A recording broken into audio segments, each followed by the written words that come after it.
Assalamualaikum warahmatullahi wabarakatuh. Hai agan-agan semua, balik lagi bersama saya di sini di segmen review produk. Nah, agan-agan pengen tahu lebih lanjut tentang bahasan kali ini, ayo ikutin kita terus.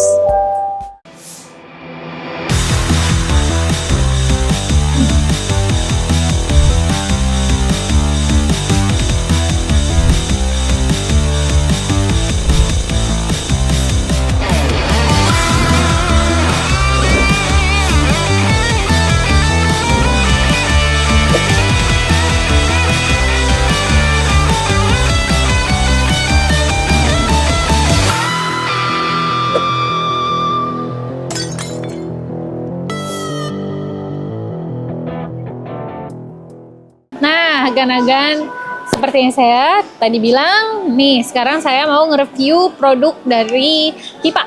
Nah, kenapa? Ini juga bisa bisa jadi pengetahuan buat agan-agan semua. Ini juga salah satu hal yang atau salah satu material yang bisa mempengaruhi nilai RAB gitu. Oh, kok mahal nih di plumbing nih? Sini saya kasih tahu ya agan-agan. Nah, jadi di pipa itu ada beberapa jenis ya. Contohnya ini nih, ada yang pipa jenis D, ada juga pipa jenis AW. Apa yang membedakan antara D dan AW? Yaitu ketebalan ininya nih, ketebalan material si pipanya. Agan-agan bisa lihat ya, kalau yang si D ini, nih ketebalan ininya nih tipis kan, kalau yang AW lebih tebal. Kenapa? Ini nih yang membedakan. Ini lebih murah, ini lebih mahal. Kenapa bisa begitu? Ya jelas, karena kan ini tipis nih, kan ditimbun di dalam tanah. Kita nggak tahu nih di dalam tanah ada apaan. Bisa ada tikus kan, atau ada apalah hewan pengerat lainnya. Kalau yang setipis ini, tikus bisa dengan mudahnya ngebolongin. Itu kenapa sebabnya kalau misalkan agan-agan tuh kayak gini, ini kenapa ya WC mampet misalkan. Tapi pas dibuka septic tanknya, ini masih kosong gitu. Bisa jadi yang ditimbun di dalam tanah nih, si pipa yang ukuran 4 in untuk saluran pipa air kotornya, digigit tikus dan bocor di tengah jalan. Dan si tinja bisa merebah kemana-mana gitu. Jadi kalau saran saya, untuk menjaga hal-hal yang seperti itu, perawatan lebih repot dan segala macamnya, lebih baik pilih kualitas yang bagus kalian, yaitu ini pakai AW. AW juga nggak kecil nggak kecil semua kayak gini, ada yang ukuran besarnya juga gitu. Nah, kali ini yang mau saya jelaskan ini ada pipa ukuran 4 in. Biasanya kalau di Larsim pipa 4 in itu digunakan untuk saluran pipa air kotor atau pipa tinja. Terus untuk apa lagi? Nah, ini untuk bisa biasanya kita pakai untuk pipa riser atau pipa yang berdiri itu loh, pipa yang berdiri saluran dari lantai 2 misalkan. Kenapa kita pakai yang 4 in? Yaitu meminimalisir nanti mampet, jadi biar jatuhnya tuh cepet gitu, si jatuh airnya tuh cepet. Nah, untuk ini ada yang 3 in. Kalau 3 in biasanya kita pakai ini kita pakai untuk di area pipa pembuangan air bekas atau air sabun gitu, air cuci piring kayak gitu-gitu, nggak terlalu besar ya. Kalau air hujan, kenapa risernya kita pakai ini? Takutnya debitnya terlalu besar, atau kalau misalkan si penampungan dari dak nih, misalkan si dak itu jadi saluran untuk genteng dari segala macam arah ya, otomatis kan itu kalau hujan, debit airnya gede banget. Jadi sangat nggak mungkin kita pakai pipa riser yang 3 in. Karena apa? Takut meluap nantinya, debit airnya nggak nampung gitu ya. Nah, jadi kita rekomendasikan untuk riser air hujan yang kalau di atasnya itu debit airnya tinggi, kita pakai 4 in. Nah, kalau untuk distribusinya bisa pakai 4 in juga atau pakai 3 in gitu ya, yang aman-aman aja gitu. Nah, untuk yang pipa 2 in biasanya untuk kayak tritisan gitu. Kalau di kita nih ya, tapi agan-agan boleh lah, bebas terserah agan-agan semua. Kayak misalkan agan-agan pengennya pakai pipa 3 in saya mah misalkannya tuh ya, buat air hujan, risernya atau apanya sekiranya itu aman, silahkan.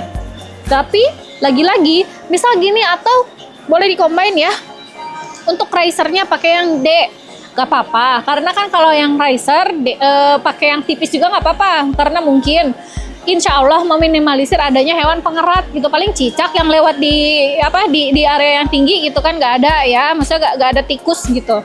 Nah, terus ingat lagi ketebalannya ya. Apa yang membedakan harganya? Yaitu di ketebalannya. Terus kita lanjut ke sini nih. Ini ada sambungan-sambungannya. ada di berbagai ukuran gitu kan, ada yang kayak juga ini nih buat bikin cabang gitu kan dari mana. Nah, ini ada yang sudut 90 kayak gini, tapi kita sangat tidak merekomendasikan untuk pakai sudut ini. Karena apa?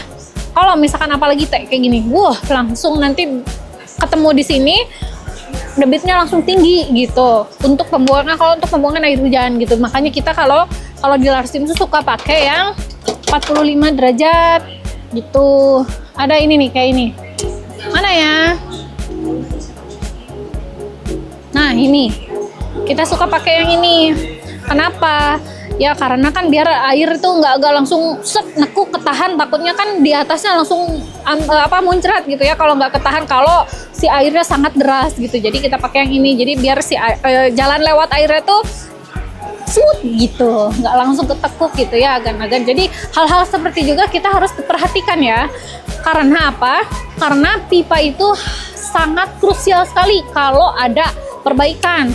Kan pipa jatuhnya apalagi yang di bawah nih, pipa kan yang di bawah tuh ditanam ya, harus bobok lagi keramik dan udahlah gitu, maksudnya biaya maintenance-nya gede banget gitu. Jadi harus benar-benar serius soal pipa, mulai dari pemilihan pipanya, mulai dari pemilihan sambungan-sambungannya, dan juga jenis pipa tadi, ada yang tipis, ada yang tebel. Ingat-ingat agan-agan, kalau yang ditanam lebih baik pakai yang awe, yang tebel, karena untuk meminimalisir adanya tikus. Jadi gigit tikus tuh nggak mempan gitu buat gigit yang si awe karena terlalu tebel gitu.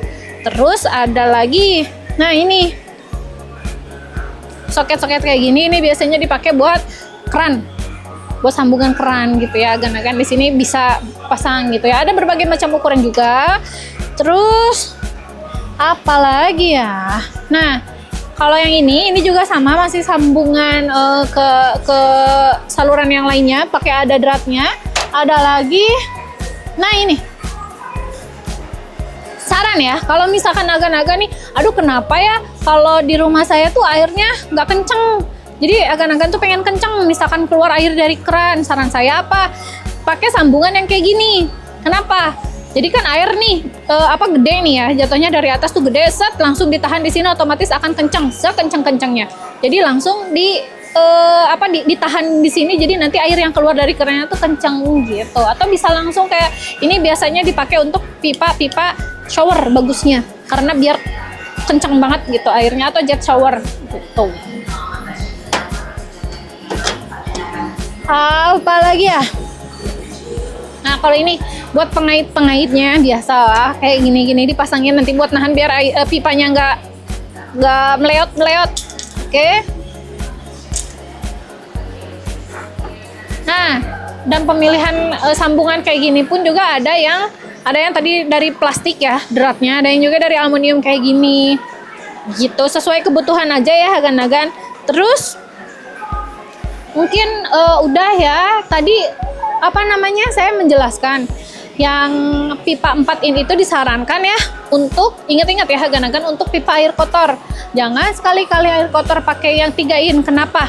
Karena kan di tinja itu nantinya kalau misalkan airnya sedikit ya akan memadat, akan jadi padat gitu ya. Jadi nanti nyumbat, itu yang bisa bikin toilet mampet gitu. Hati-hati juga pemilihan pipanya, lebih besar lebih baik, tapi diperhatikan juga space antara tanah ke lantai. Karena apa? Kalau kegedean juga kan nggak enak juga ya, nanti nerobos ke seluf gitu, jadi konstruksinya juga kurang kuat gitu. Diperhatikan hal-hal yang seperti itu. Oke agan-agan, mudah-mudahan agan-agan bisa memahami apa yang saya jelaskan tadi dan bermanfaat untuk agan-agan. Oke agan-agan, cukup kali ya agan-agan sampai di sini. Mudah-mudahan agan-agan semua bisa paham. Jangan lupa agan-agan untuk ikutin terus sosial media yang kita punya. Ada TikTok di sana juga, ada IG juga, terus ada YouTube juga kalau agan-agan pengen tahu tentang progres rumah.